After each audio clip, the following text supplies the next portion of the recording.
Good evening to all of our viewers.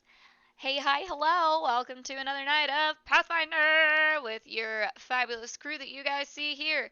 Unfortunately, Tatiana is not making her full appearance today, as Tatiana spent a very long day greeting new people at conventions yesterday. So, if you guys are tuning in for the very first time because you happened to have met me within the past 48 hours, welcome. I am so glad that you guys came to hang out with us. I got my new dice rolling tower with me. I've got my new plush D20. I got my new set of dice. So I am ready to roll. As you all know, I am Molly Mayhem, playing as the Ancient Elven Fire Sorceress Tatiana. You've got Cheeky Angel playing as the adorable, cute little Leshy Sephi. You've got Red, who plays as the big badass Kate. And our GM, Patrick, who also doubles as my little minion friend Thwack. Fire gray. I did that to somebody this week talking about our game, and they were just like, "Oh dear God, the transformation between your face when you do that, it's a little creepy." It's fucking great. I love it. So last time on Pathfinder, you stopped by your island and found out that it actually was much bigger than planned because the elemental got overexcited and was using up every last bit of energy he had on the material plane to keep going. He even volunteered to build you a volcano, which you turned down. Very kind offer, but no thank you. Um, Thanks.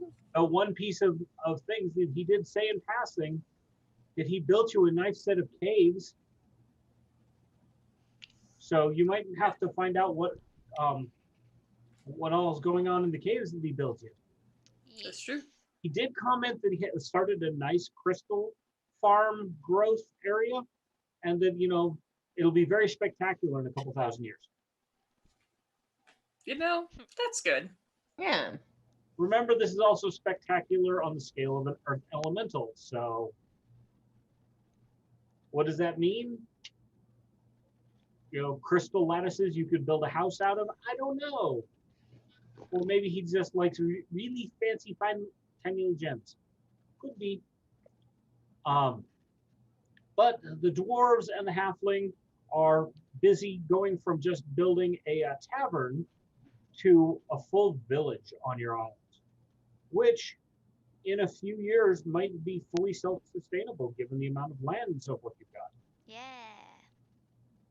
While you were there, the ambassador looked over your title to the land and pointed out that as the landholder, you are entitled to use the terms of lords, lady, and what do we come up with for non-binary? Lady, I think. Sadie. Thady. Lord, lady, and thady. Thwack was not named on the deed, and so he's a little sad. Oh. He could have been Lord Thwack, but so long as he's in service to his mistress, he's good. Yeah. He did take a level of sorcerer, excuse me, not sorcerer, but wizard, specifically elementalist wizard, focusing on fire. Yeah. Because he doesn't have the bloodline to learn fire the way Tatiana did, but he's through study, he's learned to cast some fire magic. But this makes him very, very happy. Yeah. On Fire.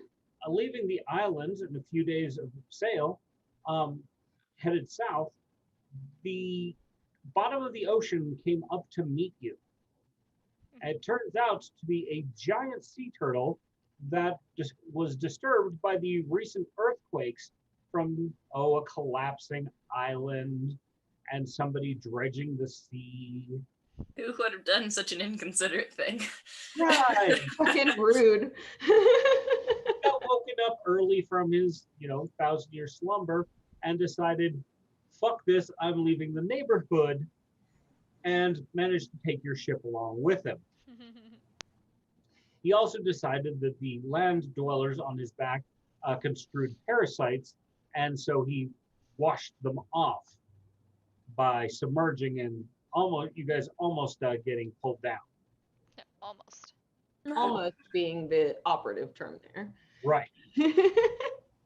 You did meet a strange clam creature who, for helping him out with his high and dry situation, gave you a pearl of tongues that once a day, excuse me, not once a day, but when put in your mouth, allows you to speak Aquan. Yes. Once the ship was in the water again, the captain said he knew he was farther west than his original course was, but had no idea where, and was planning to take readings from the stars that night to figure out where on Earth or where on this planet you guys are at. And we ended the session with you guys going to bed for the night, expecting to hear from the captain in the morning.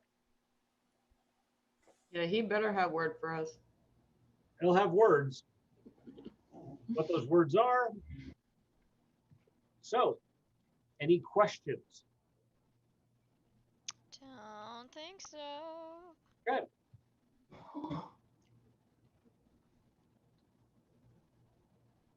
It is the middle of the night, and you're all woken because the ship is swaying about pretty heavily.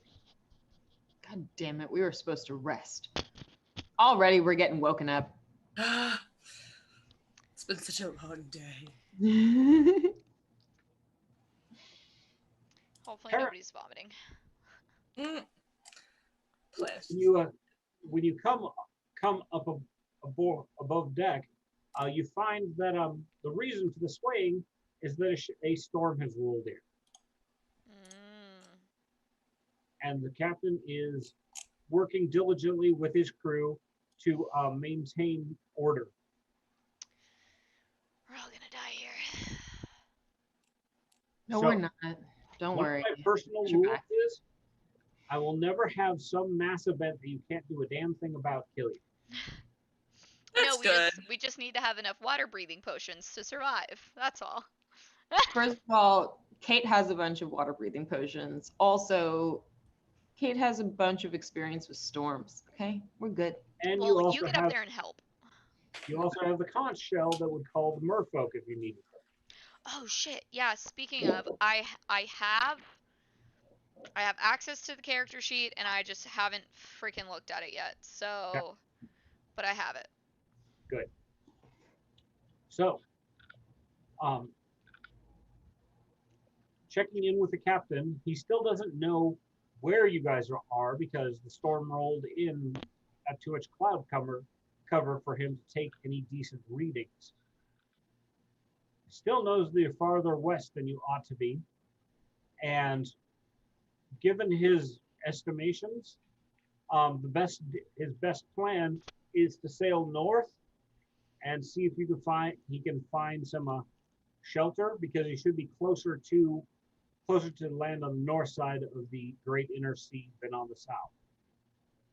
At least that's his belief based on his guess on how far they've gone. Okay.